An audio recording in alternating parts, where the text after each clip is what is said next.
ವಿಶ್ವ ಕ್ಯಾನ್ಸರ್ ದಿನದ ಅಂಗವಾಗಿ ಬೆಂಗಳೂರಿನ ಕಿದ್ವಾಯಿ ಸ್ಮಾರಕ ಗ್ರಂಥಿ ಸಂಸ್ಥೆಯಲ್ಲಿಂದು ಆಯೋಜಿಸಲಾದ ಜನಜಾಗೃತಿ ಜಾಥಾಗೆ ವಿಧಾನ ಪರಿಷತ್ ಸದಸ್ಯೆ ಉಮಾಶ್ರೀ ಚಾಲನೆ ನೀಡಿದರು.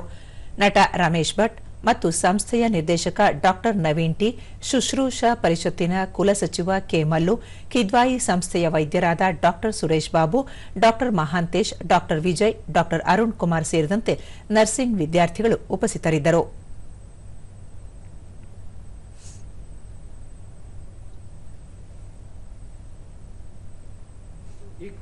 ಬಳಿಕ ಡಾ ನವೀನ್ ಟಿ, ತಂಬಾಕು ಸೇವನೆಯಿಂದ ಕ್ಯಾನ್ಸರ್ ಕಾಯಿಲೆ ಬರುತ್ತದೆ, ಆದ್ದರಿಂದ ತಂಬಾಕನ್ನು ತ್ಯಜಿಸುವಂತೆ ಜಾಗೃತಿ ಮೂಡಿಸಬೇಕಾಗಿದೆ ಎಂದರು. ಕ್ಯಾನ್ಸರ್ ಬಂದಿರುವ ಎಲ್ಲ ಪೇಷಂಟ್ಸ್ಗೂ ಅದೇ ಟ್ರೀಟ್ಮೆಂಟ್ ಕೊಡಬೇಕು ಅನ್ನೋ ಉದ್ದೇಶದಲ್ಲಿ ಇದನ್ನು ಮಾಡ್ತಾ ಬಂದಿದ್ದೀವಿ.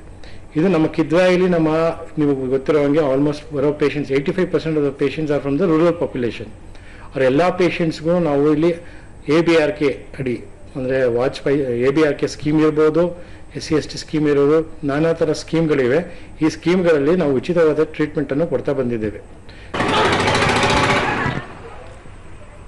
ದೂರದರ್ಶನದೊಂದಿಗೆ ಡಾ ಲೋಕೇಶ್, ಆಧುನಿಕ ವೈದ್ಯಕೀಯ ತಂತ್ರಜ್ಞಾನದಿಂದ ಕ್ಯಾನ್ಸರ್ಗೆ ಗುಣಮಟ್ಟದ ಚಿಕಿತ್ಸೆ ಸಾಧ್ಯವಿದೆ ಎಂದು ಹೇಳಿದರು. ಕ್ಯೂರಬಲ್ ಅಂತ ಹೇಳ್ತೀವಿ, ವೆರಿ ರೇರ್ಲಿ ಕ್ಯೂರಬಲ್ ಕೂಡ ಆಗುತ್ತೆ.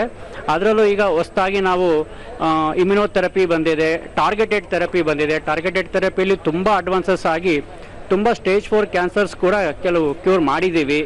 ಜೊತೆಗೆ ಹಳೆ ಕೀಮೋಥೆರಪಿ ಕೂಡ ಇದೆ. ಈಗ ಇಮ್ಯುನೋಥೆರಪಿ, ಟಾರ್ಗೆಟೆಡ್ ಥೆರಪಿ ಅವೆಲ್ಲ ಬಂದಿರೋದ್ರಿಂದ ಗ್ರ್ಯಾಜುಯಲಿ ದಿನೇ ದಿನೇ ಕ್ಯಾನ್ಸರ್ ಪೇಷಂಟ್ಸಿಂದ ಬದುಕೋ ಸಮಯ ದಿನಗಳು ತುಂಬ ಹೆಚ್ಚಾಗ್ತಾ ಇದೆ. ಸರ್ವೈವಲ್ ಕೂಡ ಇಂಪ್ರೂವ್ ಆಗ್ತಾ ಇದೆ.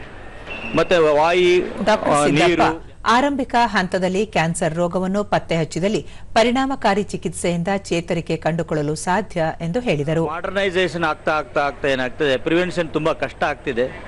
ಈಗ ಮಾಡ್ತಾ ಇರೋದನ್ನ ಕಿದ್ವಾಯಲ್ಲಿ ಒಳ್ಳೆ ಟ್ರೀಟ್ಮೆಂಟ್ ಕೊಡ್ತಾ ಇದ್ದೀವಿ.